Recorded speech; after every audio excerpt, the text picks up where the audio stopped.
and welcome to track 2 on the very topical and relevant theme, agroecological transition in India, that is curated by GIZ.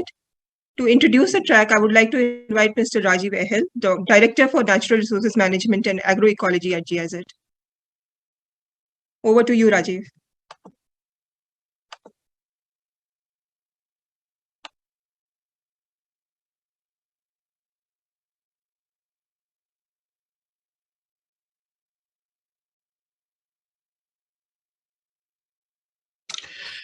Thank you very much. Thank you very much. Good afternoon to everybody, and good day in other parts of the world.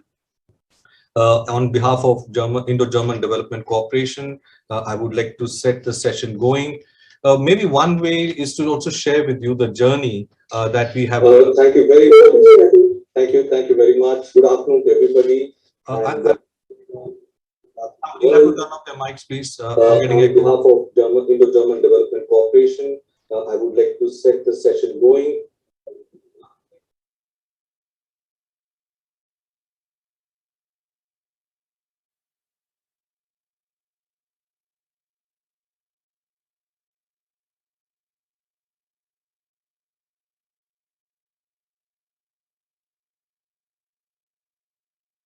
What do I have to turn off? Sorry.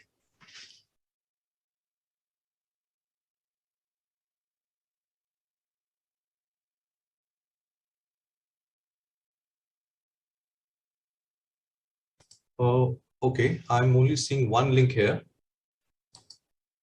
What do I have to turn off? Sorry. Okay, there are two. Should I?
Hello, everybody. Sorry, there was a glitch here. It's also because we are in IRMA campus in Anand, Gujarat, and using a borrowed facility from Professor Shambhu Prasad. Professor Swine and I have been here as part of the National Conclave on Natural Farming that is organized by Gujarat government, and where we've just come back from a national level address by the Honorable Prime Minister, which was also attended by the Agriculture Minister, Mr. Tomar, also by the Cooperation and Home Minister, Mr. Amit Shah, the Governor of Gujarat, the Chief Minister of Gujarat, and today there was a clear direction given to following natural farming. The call is for ICR institutions, state governments, farmers, all organizations to look at sustainable agriculture, especially natural farming, go back strongly towards soil health management, and really make India's agriculture more compliant to sustainability, also leading to positive impacts on climate change and also the conservation of water. We'll discuss this going forward throughout the day with experts, but just wanted to give you how important today is. This is wonderful synergies that we organize a session on agroecology, and the government of India declares a serious policy intent on moving forward for natural farming. I think it's a good time to also recapitulate the journey of Indo-German development cooperation in India. If you look back, it's about 60 years. The German cooperation started in India by working on the aspects of rural poverty. Of course, it was soon understood that if you want to work on poverty in India, you have to work on agriculture. And the work on agriculture started, and by the same time, India was in 64 going through a very tough time of food security.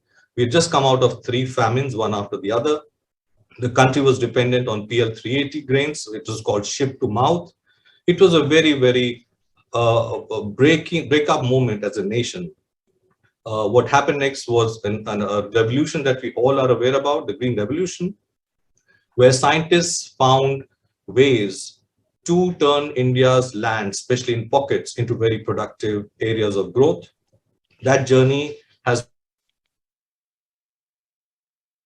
We're also a net exporter of many of the crops. Horticulture has exceeded agriculture.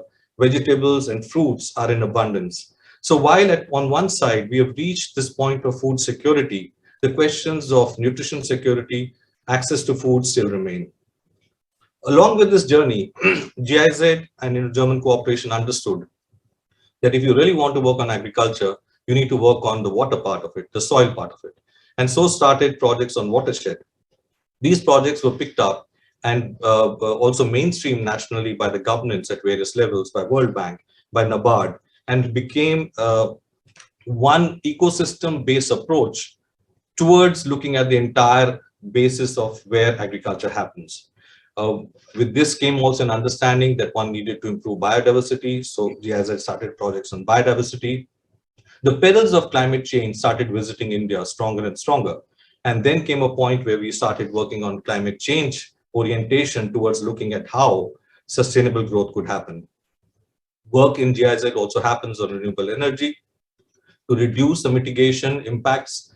So in this entire journey of working on value chains, on looking at commodities, what we've really understood is that looking at different aspects of nature, farm, and consumption, working with different ministries through different projects created in silos, while that may have been the basis and would continue to be probably the programmatic way of moving forward, what we really need is a strong linkage between the nature, the ecosystem, the watershed, enhancing it, improving it. Only when the water, the ecosystem services from there are available, a good microclimate is available, can a farmers feel really productive. The good soil will be nurtured by good inputs on moisture from the watersheds.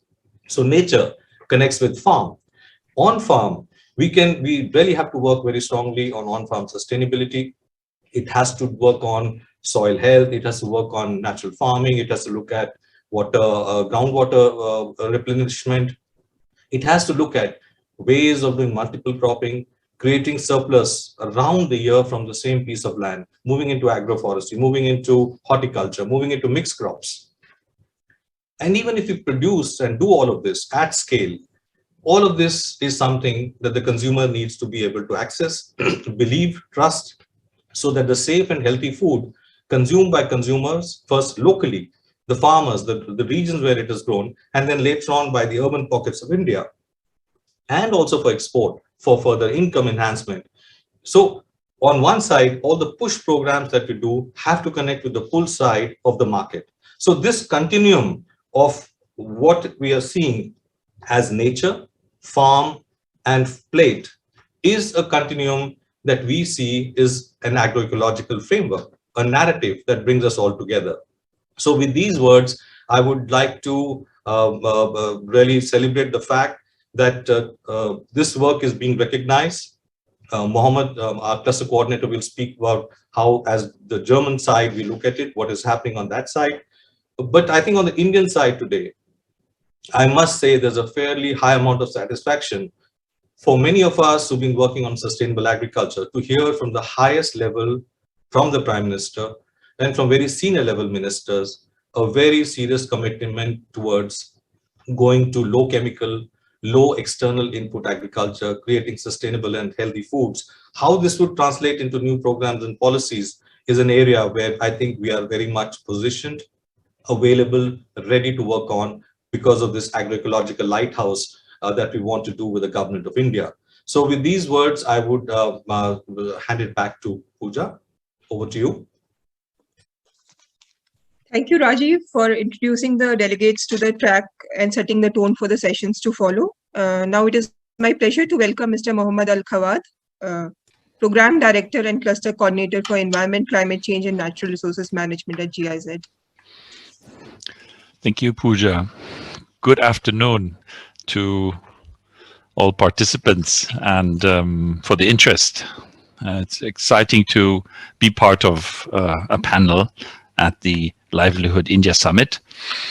Good to also see that this nevertheless happens and takes place, although still in virtual format. Yeah, we have an ambitious title, Agroecological Transition in India. Now that is a title that's even more ambitious than what we in GIZ sort of understand under our agroecological approach. We very strongly, of course, see it as a process, as a transformation to take place, and we would want to support it. And we're very happy to be able to do this as GIZ together with the Indian Ministry of Agriculture and Farmers Welfare, who are our partners in this endeavor on the side of the Government of India, but as well also the different states who will be cooperating with us and who will be joining in this endeavor, as well as partners. So thank you. It's a privilege for us to be able to, yes, go this journey together with you. Now, it is, of course, as we all know, not an easy journey. You can have ambitious goals, but you do have to live them in the real world. And Germany is in such a process as well. And I think there will be, in the next couple of years, ample possibility to interconnect between German institutions and Indian institutions to reflect on this and to think in how far one can work together, cooperate together, exchange ideas and experiences, because both are federal states in their composition and both are going into this direction Rajiv just described. You might know that we recently had elections in Germany, and we have a coalition government, a new prime minister, so to say, chancellor in German, and the parties in this new coalition and government are the Social Democrats, that's the red light or the red color, are the Liberals, that's the yellow color, and are the Greens, that's the green color they have as a party. And together it is called a traffic light coalition. So of course for us the question is a bit, is the traffic light on red concerning agroecology, is it on yellow or is it on green? So let's look a bit at a few aspects. I'd like to look at the government itself. I'd like to look at the coalition agreement. And then I would like to come a bit more into what we are going to do as development cooperation here. If we look at the government and the ministries, the traffic light is on green, I would say, because the German Ministry of Agriculture is now headed by the Green Party. Another important ministry for this discussion and within Germany, but also for international cooperation, is of course, the German Ministry of Environment. They are also headed by a green party and the green color. So the lights are well placed in that direction. The most important ministry for us and for our cooperation with India is, of course, our Ministry for Economic Cooperation and Development. That ministry is led by the Social Democrats, a red party. But formerly, the new minister used to be the environment minister, with a strong focus on climate and with a strong focus on also the aspects that are relevant for us in agroecology. So I am personally very positive that we have a set of institutions and of ministries that will help for us to, yes, further take steps in the right direction. If the basis for the cooperation of this government is an agreement, is a coalition agreement in which the principles, the work program is basically developed, and that's the foundation for the work that's going to happen within the next couple of years. So within Germany, there are already ambitious goals for themselves. Of course, Germany is within the European Union, and a lot is defined by the European Common Agricultural Policy. But nevertheless, member states have room for maneuver. And one objective is that by 2030, 30% of agricultural production should come from organic farming. This is an important goal. And also in Germany, and I presume also in India, it's not an easy goal to work on politically, because you do have competing interests. So the goal there is 30%. That's for German policy in Germany itself, and that will open room for cooperation and exchange with the Indian Ministry of Agriculture on how one has instruments to develop this, approaches to enhance this, and with what challenges is one confronted. If we go a step further and look at the coalition agreement and what they write in development cooperation, then there is a key sentence in it, that food security and access to clean water is to be promoted in development cooperation, and is to be promoted via agroecological approaches or strategies, as well as knowledge and technology transfer for small farmers. That's on page 151. So we want to look at these text parts and keep reminding us that this is the basis on which we can further enhance this cooperation. So these are good signs. Coming to India itself, India is mentioned in the coalition agreement as an important partner in the Indo-Pacific region, and India is mentioned also specifically as a country for an Indo-German partnership agenda that has to be developed, that will be developed. And in this partnership agenda, of course, agroecology will play a strong role. Finally, the government is preparing and is to focus on agroecology and natural resource management. This is an initiative that hopefully will soon come to its fulfillment, together with Indian Ministry of Agriculture and Farmers Welfare. A so-called lighthouse project has been developed, is in preparation, and will hopefully be signed and agreed upon soon, where a future political commitment is made for agroecology and natural resource management. And with this kind of lighthouse, this enables us all to further mobilize financing possibilities and mobilize technical cooperation possibilities between the two countries. So I think the framework conditions on our side are very good.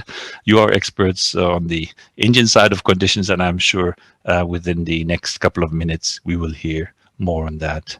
side. And yeah, looking very much forward to continuing this cooperation. Thank you very much.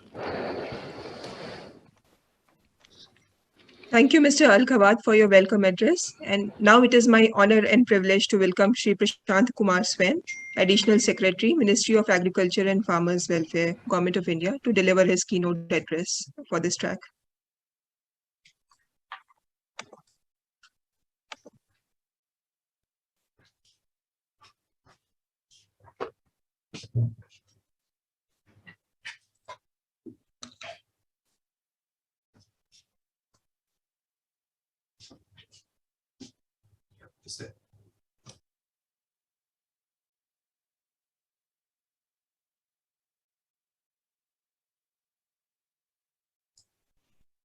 Thank you, Pooja, for introducing me. And first of all, let me also thank Mr. Rajiv Ahal of GIZ India for not only inviting me, but insisting me to participate in this when we are actually part of this pre-vibrant Gujarat summit, which is happening on agriculture and food. Mr. Muhammad Al-Khawat, Cluster Coordinator, GIZ Delhi. So it's nice to have heard you right now. Right now about the Indo-German cooperations and the Lighthouse project. It's a big privilege to be here in any of these programs. Of course, they recently have started looking into this sustainable agriculture, agroecology area, which is pretty interesting. Very, very interesting. In fact, I just recently have just taken over and I'm handling this, and I'm working on that Swati project with your GIZ team. Having said this, today, as Rajiv has said, we are listening to Honorable Prime Minister, who was speaking from his heart on this natural farming as a part of the sustainable agriculture development in India. Rajiv, of course, set the tone of why this stemming out of the green revolution, the need for becoming the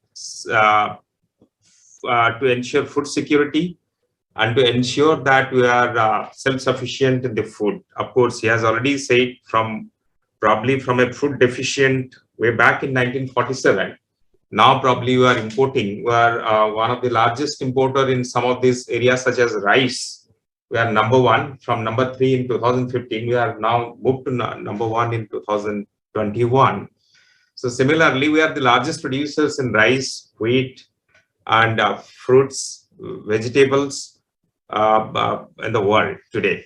So given this, the question is that green revolution, which brought in a lot of benefits to us in terms of food self-sufficiency, to the root of basically use of chemical fertilizer, technology, and of course the hybrid inputs, and also the better extension and good irrigation practices. So it has made us self-sufficient, definitely. But then at the same time, we are experiencing certain phenomena around us. One is that probably the market is swing. There is a swing in price in the market. So that is why we are realizing that even if the production has increased for the farmers, the net income needs to be increased. That's one of the area that we are quite concerned in the policy making, which our Honorable Prime Minister has set us on that path of doubling of farmers' income with his clarion call in 2016 February. So it is just not the production per se, it is also the production with income.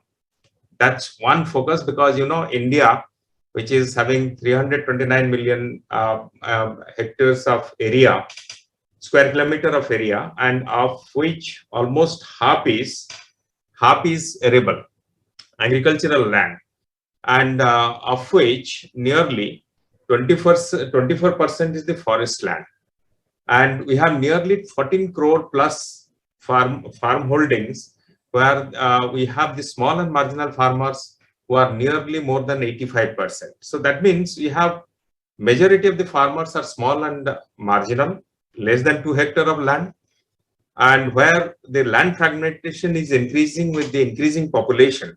So that is why we have a challenge before us, that when you are using the chemical fertilizer, chemical pesticides, which started from green revolution, or the mechanized farming, the challenge is of today of the soil and the water around us and the ecosystem. We are realizing that the fertility of the soil is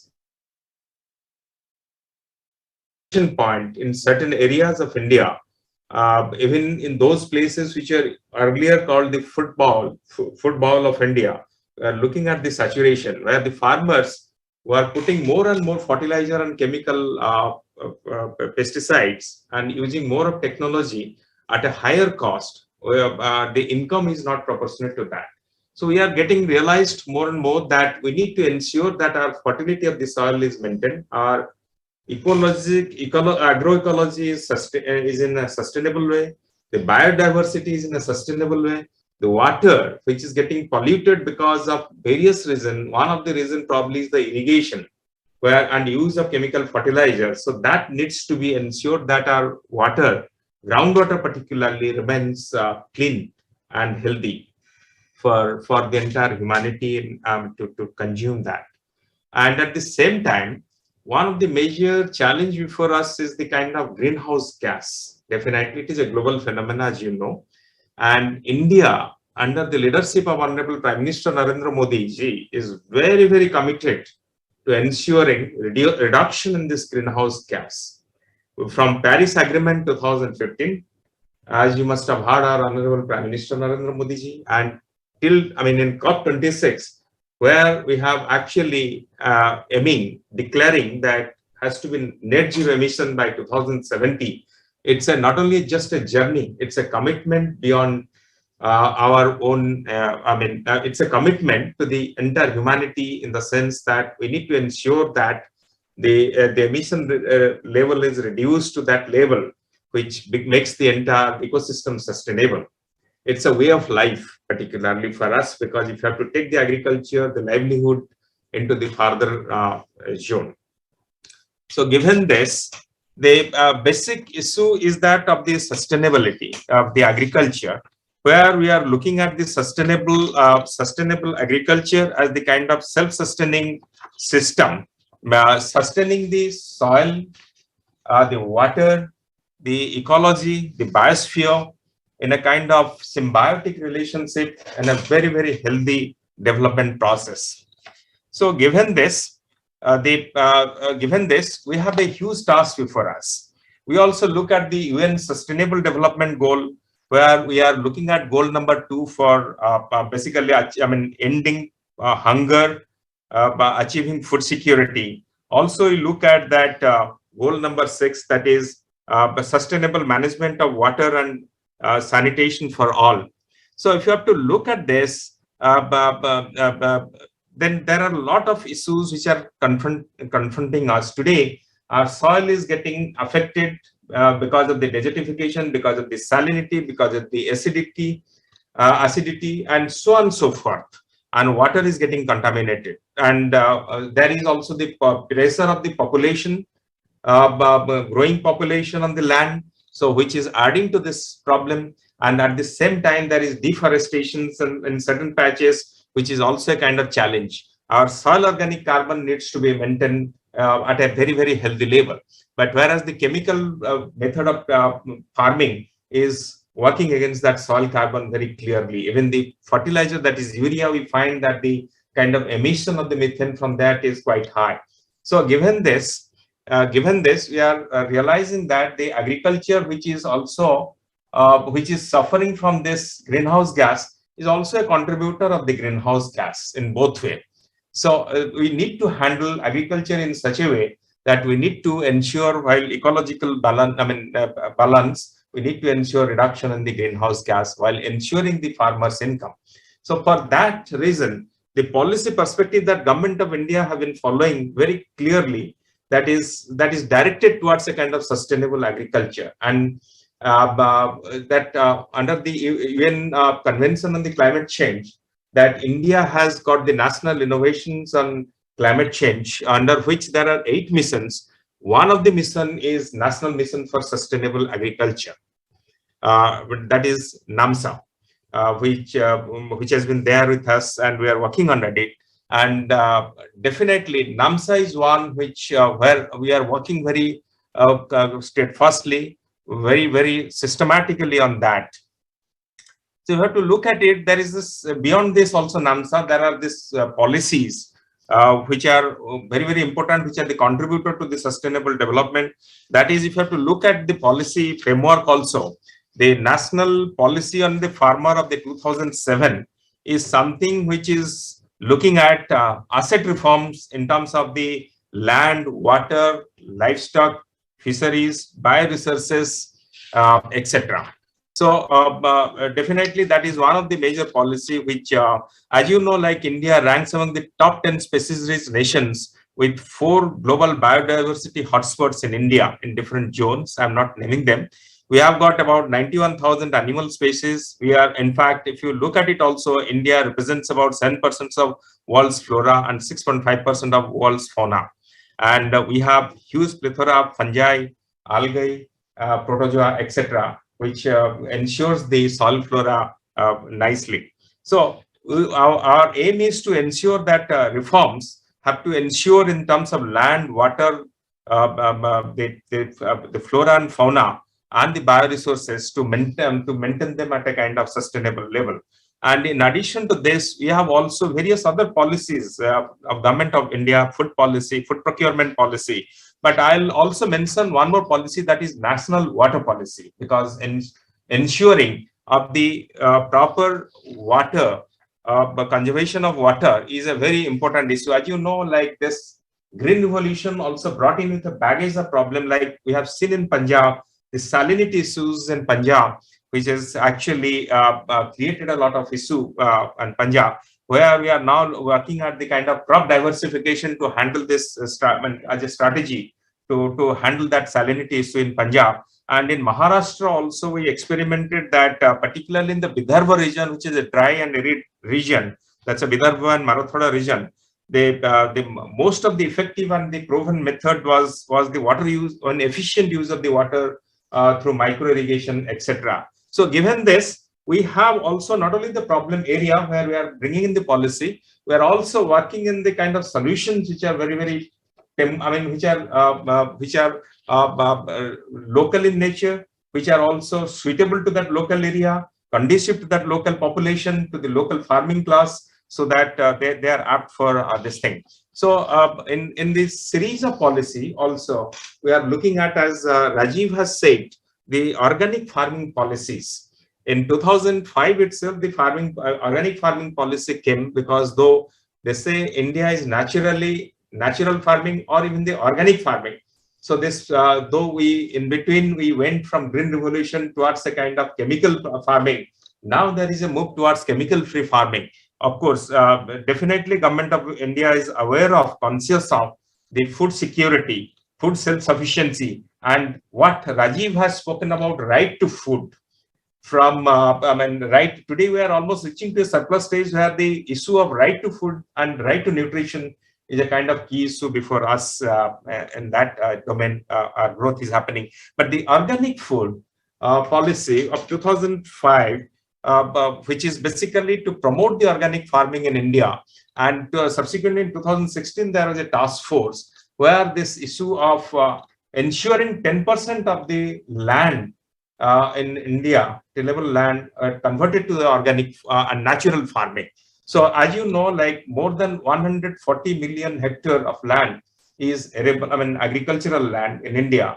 So obviously getting onto that of 20% of the land as the kind of organic and natural farming is our objective, stated objective with us, and we are promoting that in that directions. And in this, the other development has been in the after the organic farming, the other developments have been the kind of agroforestry promotion. So whereas the species which are actually the agroforestry species which are there, so we have been promoting them as a kind of additional income to the farmers, while ensuring the fixing the fertility of the soil, in a complementarity manner and ensuring soil conservation and water conservation. And you'll be happy to know that about 21 states in India have also allowed for the cutting and transmission of these trees, transportation of these trees, these agroforestry trees, so farmers get the required income out of it to fulfill our doubling of farmers' income. This thing, because ours is like sabke saath sabke vikas, and our majority of farmers. I mean, India actually lives in the villages. In fact, 75% of the population depend on the agriculture, and if you have to look at the workforce, about more than 55% of our entire workforce is is in the agriculture and allied sector. So given this importance of the agriculture and contribution to the GDP being almost at the range of 16%, so obviously our focus is to improve the farming class, which is a big this thing. And when you are talking about this agroforestry, we also talk about National Bamboo Mission, where bamboo as a kind of earlier as a plant and now as a grass is being promoted, so that it is easy to grow them outside the forest, because it's cutting the tree in the forest is little difficult, or the forest produce. So you have reclassified it as the grass outside the forest, so that it becomes easy for the farmers to grow them and then use it as a kind of economic means to do that. While bamboo is also a beautiful carbon sink, which is because of its fast growth and absorbs some of the carbon from the atmosphere through this photosynthetic method. So it can serve as the biggest carbon sink for us for the future. And also the biochar that we are working, particularly that is from say from general agroforestry wood. Now it is the bamboo biochar, which is now there is intensive research of biochar, which can fix the soil carbon at the same time ensuring the soil conservations, better retention of the water, better retention of the micronutrients. This bamboo biochar can serve as a kind of huge transformational work on that. So given this, the other is the natural farming, which Rajiv spoke about, the Bharatiya Prakritik Krishi Paddhati. As you know, India, of course, is a natural farming country earlier, where actually the on-farm, I mean, reliance on the on-farm input, because the chemical side, a farmer had to buy the chemical fertilizer and the pesticides and use a lot of technology at a high cost, which probably drove him in certain areas of India to the indebtedness. But then there is a realization that if natural farming is there, then probably on-farm management of everything, whether from fertilizer to not the fertilizer, it's a kind of like it's a microorganism at the inoculant management is a very important aspect. So which can be done on farm through Jivamruta, Ghana Jivamruta, Bijamruta. So so one doesn't have to really look outside the farm for its input or other this thing. One desi cow is good enough, as listening very intently to Honorable Governor of Gujarat. One desi cow can cater to almost 30 acres of land, which is something which is fabulous. And through the cow dung, the microorganisms that it has got, so using them in a kind of a cyclic manner, so that the soil fertility is maintained, soil organic carbon is maintained, and the earthworms, they manage that entire cycle to make that entire soil fertile. Of course, there is this crop diversification, crop rotations, water conservations, so on and so forth in the natural farming, where we heard today, where we in this 3-day seminars, we heard the confirmation from various scientists who are working on this, that the productivity remains good. I mean, it's not a challenge that was being portrayed by many in the media, but it actually addresses that potentially the productivity issue very clearly, while ensuring agroecology in that. And many of the states, which those that Subhas Palekar led zero-based natural farming system was experimented in Karnataka. Now Andhra Pradesh has moved ahead very intensively in that community-based natural zero-based farming, where GIZ is working intensively with the APRIAs, that's organizations of the government of Andhra Pradesh, to bring up this natural farming in a sustainable agroecology practice platform. The popular, where they're experimenting this. And now, of course, this particular natural farming is gone to different states, such as Himachal Pradesh, Haryana, we see Gujarat. Today, we heard that in Gujarat, one district that is called Dang district has been declared as to be converted to fully natural farming district. That's first in the country, and it's a very exciting news we heard from today from Honorable Chief Minister and Honorable Governor themselves. So they have declared this, and so that means the future of this, we are in the directions where we are actually going towards a kind of agroecology and conservation process, where ensuring biodiversity is a kind of new norm, evolving norm for us, where GIZ is working with us. And GIZ has now entered into kind of partnership with us on the Swati project, which is for the sustainable agroecology transformation project, where we'll be working with the states to take it forward very clearly. And I'm very happy, as listening very intently, Mr. Muhammad, when he spoke about the German government, even if there is a change, so there is a change towards green. And that green symbolizes something very, very progressive in this direction. So we are very lucky. And in the agenda, a political agenda that Mr. Muhammad has spoken, that India stands at a very high level. And definitely the agroecology also as a subject is a very important subject for this party now in power, in a new party in power in Germany. We are very, very happy. And I am sure that the Indo-German relationship will be going from strength to strength. It will be deepened further, and it will be one of the finest relationships that will be demonstrating to the entire world how India and Germany stand for that agroecology transformation and in agriculture, and ensuring the agriculture sustainable in the long run, and ensuring that this entire universe remains at a kind of greenhouse gas free kind of universe for the future, so that the entire humanity can sleep in the night without any botherations for tomorrow. And I thank all my viewers for this, and the government of India is committed to this, taking further this sustainable agriculture, and we are working towards it. Thank you all of you for listening to me here in Anand from the venue of the exhibition and the venue of this Pre-Vibrant Summit. Thank you very much. Thank you very much, sir, for sharing your vision and Government of India thinking on policy covering natural resources management, natural farming, organic farming, and ZBMNF, amongst other approaches. With this, we've come to the conclusion of the introductory session of this track, and we'll just take a very short break for 5 minutes before we come back to the first session of this track. So please stay tuned.